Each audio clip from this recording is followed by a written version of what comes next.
pueden tener dominio sobre un hijo de Dios. Dios nos ha hecho reyes y sacerdotes. Y la Biblia dice, mas a Dios gracias, el cual nos lleva siempre en triunfo en Cristo Jesús. Pero no puede haber dominio ni reinado en esta vida hasta que nos sometamos a la autoridad que Dios ha puesto sobre nosotros. Y esta se resume en estas palabras: Jesús es Señor. Amén. Jesús es Señor. La autoridad del reino nunca se otorga a los rebeldes. Y si se rebela contra el rey, nunca conocerá la autoridad del rey en su vida. Por favor, leamos Romanos capítulo 14, empezando con el versículo 7. Porque ninguno de nosotros vive para sí, y ninguno muere para sí. Esto quiere decir que no somos independientes o autónomos. Ninguno muere para sí mismos.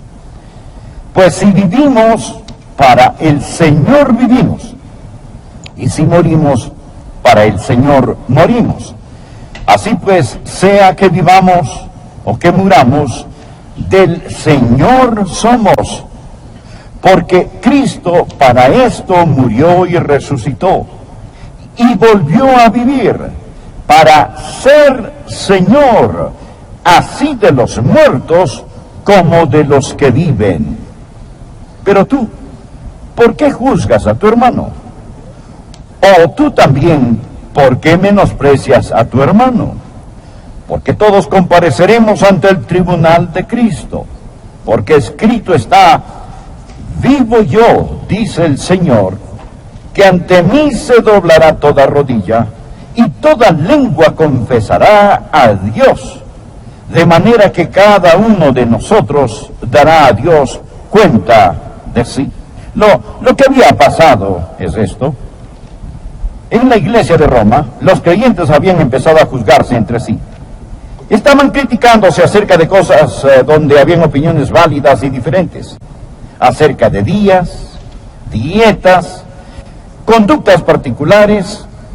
Y lo que el apóstol Pablo dijo en este capítulo que habla acerca de estas cosas que son dudosas fue lo siguiente: por favor, quiten su mirada de los demás, dejen de juzgar, dejen de criticarse entre sí. No es su opinión acerca de ellos la que cuenta, ni lo que ellos piensan de usted lo que cuenta. Recuerde esto: usted pertenece a Jesús. Él es Señor. Él es Señor. Es por eso que Él lo puso en medio de este pasaje. Una de las peores cosas que podría pasar en una iglesia es que quitemos nuestra mirada de Jesús y la pongamos en los demás. Amén. Jesús es Señor. Si vivimos o si morimos, pertenecemos a Jesucristo, porque Él murió y resucitó de nuevo, y por eso Él es Señor. ¿Qué significa la palabra Señor? La palabra Señor significa el que tiene el poder absoluto, la autoridad absoluta, el que es dueño, amo, y ese es el Señor Jesucristo. Permítame decir esto: la verdad fundamental del Nuevo Testamento es que Jesucristo es Señor. Entender eso es la clave fundamental para conocer y ejercer la autoridad del reino. A Jesucristo se le llama Señor nada menos que 747 veces en el Nuevo Testamento. Usted dirá: Pastor Rogers, si eso es verdad, creo que lo haré Señor. Es demasiado tarde para eso. Él ya es Señor. Hechos capítulo 2, versículo 36. Sepa pues ciertísimamente toda la casa de Israel que a este Jesús, a quien vosotros crucificasteis, Dios le ha hecho Señor y Cristo. Usted no puede hacerlo Señor. Lo único que usted puede decidir hoy es: primero, reconocería su señorío, y dos, se postrará ante Él. ¿No es cierto? Él ya es Señor. Permítame hacer dos preguntas. La primera pregunta: ¿cree que Jesucristo es Señor? La segunda pregunta: ¿se ha entregado usted al señorío de Jesucristo? ¿Es Él Señor de todo lo que usted tiene? y de todo lo que hace. Es el Señor de sus pensamientos, es el Señor de su lengua, es el Señor de su temperamento, es el Señor de su tiempo, es el Señor de su testimonio, es el Señor. Ahora deseo que pensemos en tres cosas. En primer lugar, quiero que usted piense acerca de la demanda redentora de su señorío. Anótelo, la demanda redentora de su señorío. ¿Cómo afirma que es el Señor? Porque Él murió por nosotros. Mire el versículo 9. Porque Cristo para esto murió y resucitó y volvió a vivir, para ser Señor así de los muertos como de los que viven. Jesús murió para reclamarnos como Señor. Cuando Él murió por nosotros, estaba redimiéndonos, comprándonos. ¿Por qué es Él Señor? Versículo 9 dice, porque Él murió por nosotros. El sangriento Calvario dice que Él es Señor. Él lo ha comprado. Usted no se pertenece.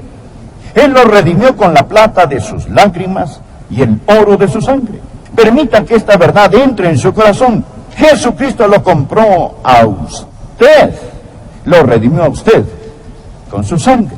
Y usted no tiene ningún derecho. Escuche, no tiene ningún derecho en lo absoluto de hacerse llamar cristiano si Jesucristo no es Señor de su vida. Ningún derecho. Verá, usted se salva al creer que el Señor Jesucristo es Señor y entregarse a ese señorío. Romanos 10, versículos 9 y 10.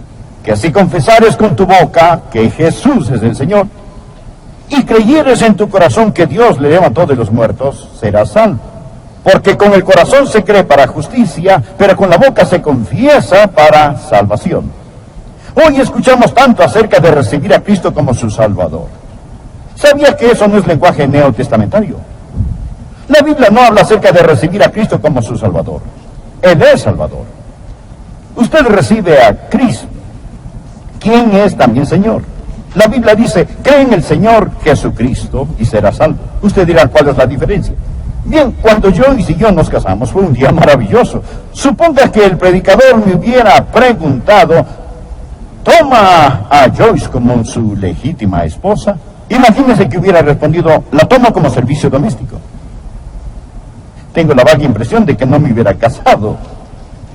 Tomo a Joyce, es decir, todo lo que ella es. Verá, yo le dije a ella y a ese predicador, sí, la tomo.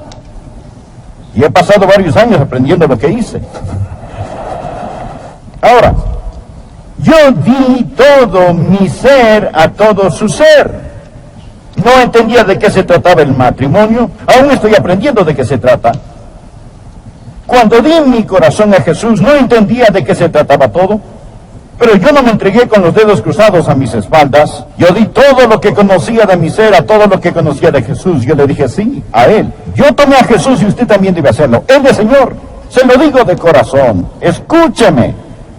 No crea que la salvación es como una línea de la cafetería donde usted dice, hoy tomaré un poco de salvación, pero nada de señorío, gracias. Jesucristo es Señor. Que si confesares con tu boca que Jesús es el Señor y creyeres en tu corazón que Dios le levantó de los muertos, serás salvo. Y usted no puede tener lo que Él da a menos que acepte quién es Él. Él es Señor. Ahora, amigo, uno de los más grandes predicadores ha sido Carlos Haddon Spurgeon. Vale la pena escuchar lo que él dijo. Si el converso declara que él conoce la voluntad del Señor, pero no le presta atención, es su deber asegurarle que no es salvo. No piensen que el Evangelio es magnificado o Dios es glorificado al ir a los mundanos y decirles que se pueden salvar en ese momento simplemente al aceptar a Cristo como su Salvador, mientras están casados a sus ídolos con sus corazones y sus corazones aún están enamorados del pecado. Si hago eso, les digo una mentira, pervierto el Evangelio, insulto a Cristo, convierto la gracia de Dios en lascivia. No es Cristo y, es Cristo o. Ahora, ¿por qué? ¿Por qué Él murió por nosotros? Para reclamarnos como Señor. existe la demanda redentora de su señorío. El segundo punto que quiero que usted note, no solo la demanda redentora de su señorío, sino la resurrección conquistadora de su señorío. Regrese a nuestro texto, mire el versículo 9. Porque Cristo para esto murió. Él murió para reclamarnos como Señor y resucitó. Resucitó para controlarnos como Señor. Existe la demanda redentora y la resurrección conquistadora de su señorío. Él mostró ser Señor, el Hijo de Dios por medio del poder de la resurrección de los muertos. Cuando murió, se entregó por nosotros. Pero cuando resucitó, Él se entregó a nosotros. Y ahora vive en nosotros como Señor. ¿Qué significa eso para usted? Uno, significa su sumisión completa. No puede haber ningún otro en su vida. Ninguno puede servir a dos señores.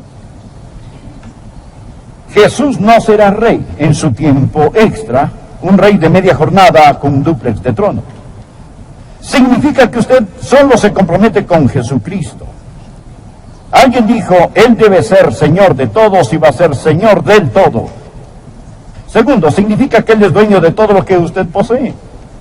Cuando un hombre posee un esclavo, posee todo lo que el esclavo posee. Y somos esclavos de Jesucristo.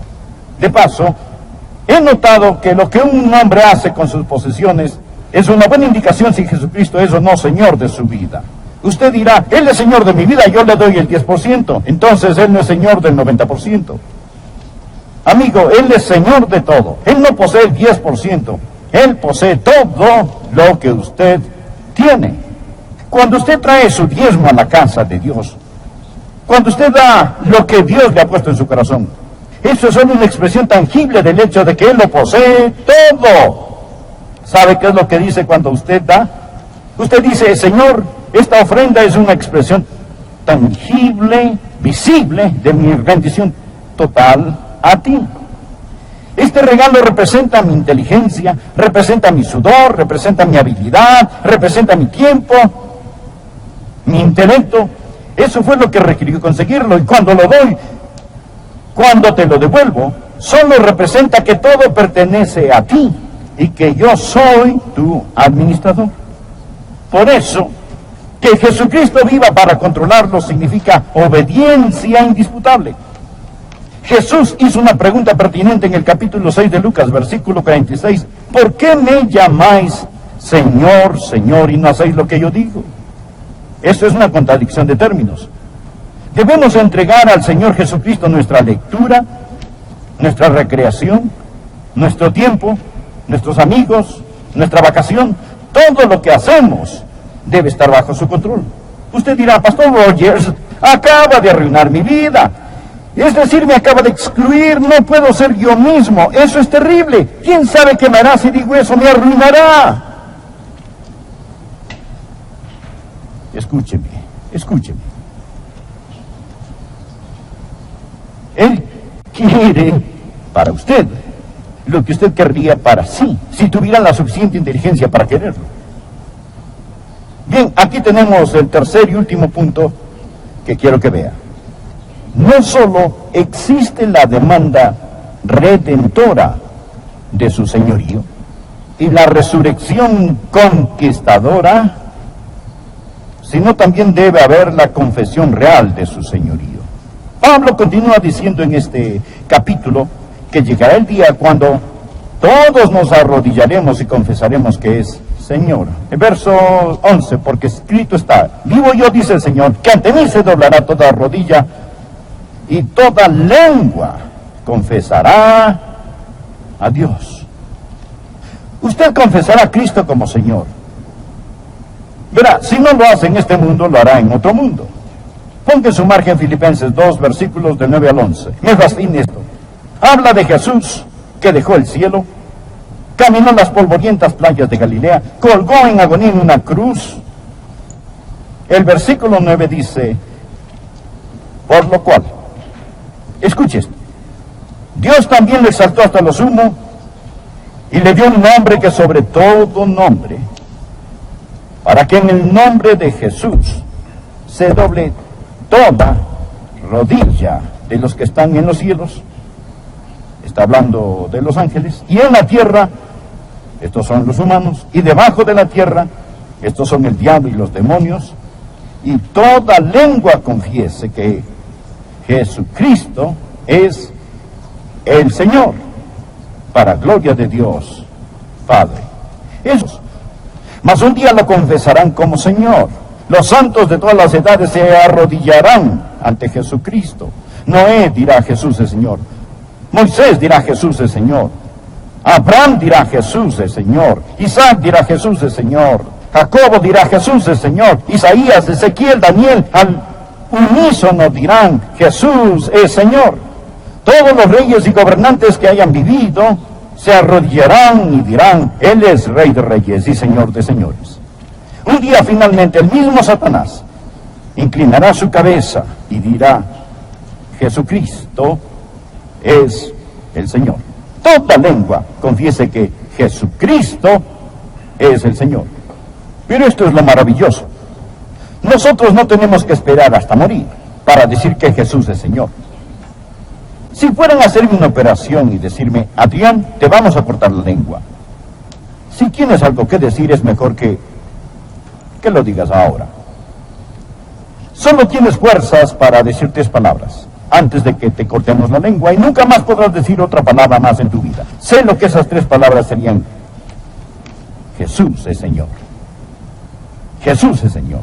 Si de algún modo pudiera transmitir a todo el mundo solo 3 palabras, es todo lo que puedo decir. No tendría que titubear ni pensarlo. Yo confesaría que Jesús es Señor. ¿Cuál es esta confesión? ¿Qué hace? Permítame decirle lo que confesar a Cristo como Señor hace. No solo sella la salvación, pero escúcheme muy atentamente. La confesión del señorío de Cristo conquistará a Satanás. Satanás no quiere que lo diga y que lo crea. Cristo es Señor. La confesión y la conquista están entrelazados. Repítalo cuando Satanás lo acosa: yo soy de mi Señor y Él es mío, pertenezco a Jesucristo. Satanás: Cristo es Señor en mi vida. Conquista a Satanás. Le diré qué más hace. Consuela a los santos. Confirma a los santos. Cuando usted hace un hábito de confesar el señorío de Cristo, ayudará a que su fe crezca. La confesión fortalece.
Fortalece la fe, y la fe fortalece la confesión. Usted empieza a hacer algo recíproco. Verá, entre más afirmamos algo a otros, más echa raíz en nosotros. No solo le ayudará para que su fe como santo crezca, sino que le ayudará para que su amor por el Señor Jesús crezca. Nosotros hablamos acerca de las cosas que amamos, y las cosas de las cuales hablamos tenemos que amar. Le diré qué más hará. No solo conquista a Satanás y da consuelo a los santos, sino que redarguye a los pecadores cuando declara que Jesucristo es Señor. ¿Sabe cuál es el problema con muchos de nosotros hoy? Muchos de nosotros decimos: bueno, no voy a ser un ganador de almas verbal, abierto, pero le diré que haré. Voy a vivir de tal forma que los de Cristo. Y a menos que usted les comparte el Evangelio, no se van a salvar. De hecho, si ellos ven su vida y no entienden por qué vive así, usted está aceptando alabanza bajo pretensiones falsas. Y usted recibe la gloria en lugar de darle la gloria a Él. Pero cuando usted le dice a sus amigos: Jesucristo es Señor, y Jesús es el que me transformó, y el secreto de mi vida es Jesucristo, quien vive en mí, entonces, amigos, las personas van a reconocer sus pecados. Escucha, amigos, ¿quieren la autoridad del reino? ¿Le gustaría que Dios vierta su vida y su fuerza en usted? Permítame decirle que la autoridad del reino no es para los rebeldes. Usted nunca será sobre hasta que esté bajo autoridad. Usted debe estar bajo el señorío absoluto de Jesucristo. Y no se avergüence de este, ni le tenga miedo. Uno de estos días toda lengua confesará, toda rodilla se doblará y confesará. ¿No cree que ya es tiempo que lo confesemos? Escuche, amigo. ¿No cree que ya es tiempo ahora mismo que tengamos un servicio de coronación? En este momento, en su corazón y en su vida, doble su rodilla y diga que Jesucristo es Señor.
En todo corazón y en toda vida humana existe un trono. Si el yo está en el trono, Cristo está en la cruz. Si el yo está en la cruz, Cristo está en el trono. ¿No le gustaría tener un servicio de coronación y decir, Jesucristo es Señor de mi vida? Y entonces, amigo, cuando usted se enferme y llegue la hora de morir, cuando las aguas de la muerte mojen sus pies, ¿no sería maravilloso decir Jesucristo es Señor? Y cuando suene la trompeta y las tumbas entreguen los muertos y los cielos se abran y el Señor Jesús descienda en toda su gloria, ¿no sería maravilloso levantarse en la resurrección y decir Jesucristo es Señor? Y cuando los redimidos de todas las edades estemos juntos alrededor de ese trono y los ángeles, los principados y los poderes se postren ante Él, ¿no sería maravilloso? ¿No sería maravilloso unirse a todos esos redimidos y mirar al que tiene las manos con la cicatriz